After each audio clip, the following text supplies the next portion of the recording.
Benar nggak sih orang yang sering telat makan akan kena sakit mah? Cari tahu jawabannya bersama saya, Dr. Feni dari RIS Hospital BSD. Secara harfiah berbeda, di mana mah merupakan kata yang berasal dari bahasa Belanda, artinya organ lambung, sementara asam lambung merupakan zat atau bahan yang diproduksi di lambung yang berfungsi dalam mencerna makanan. Masyarakat Indonesia banyak menyebut sakit mah sebagai rasa tidak nyaman di bagian ulu hati.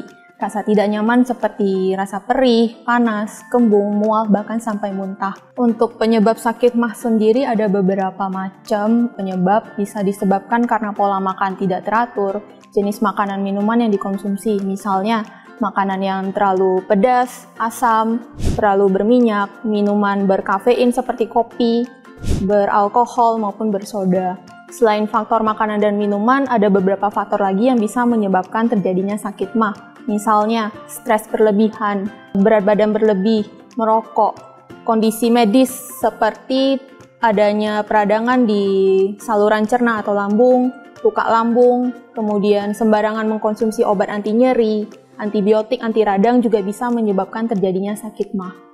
Secara garis besar gejala yang ditimbulkan hampir sama, tidak ada perbedaan spesifik, namun kita bisa melihat gejala penyerta yang timbul bersamaan dengan sakit mah tersebut. Gejala penyerta di sini maksudnya gejala yang timbul bersamaan, apakah ada demam, badan kuning, nyeri perut kanan atas, sendawa, atau lain sebagainya. Hal tersebut dapat membantu kita dalam menentukan penyebab dari sakit mah tersebut. Jika sakit mah timbul berbarengan dengan misalnya badan kuning, demam, atau nyeri perut kanan atas, itu kita harus waspada adanya masalah atau gangguan di saluran pencernaan lain selain lambung, yaitu di bagian organ hati dan kantung empedu atau bahkan saluran empedunya. Paling umum kita harus mengatur porsi makan dan jenis makannya dulu diperhatikan, kemudian bisa juga dengan meminum atau mengkonsumsi obat-obatan yang direkomendasikan oleh dokter. Biasanya obat yang paling sering direkomendasikan adalah obat dari golongan antasida. Fungsinya itu untuk menetralkan asam lambung.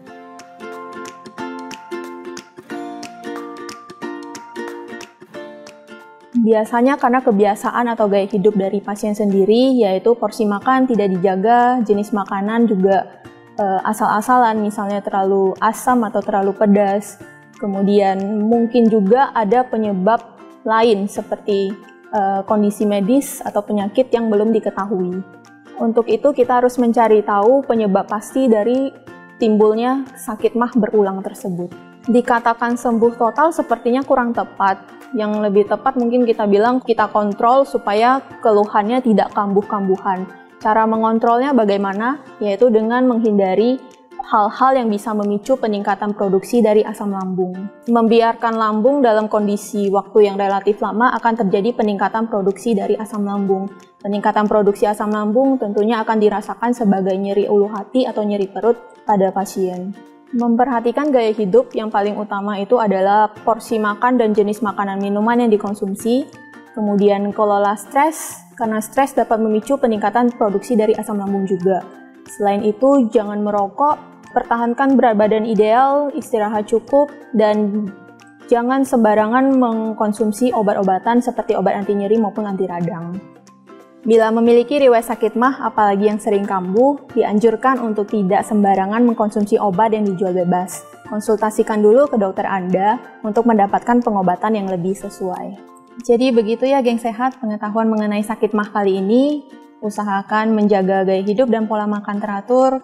Jika ada pertanyaan, silakan tulis di kolom komentar.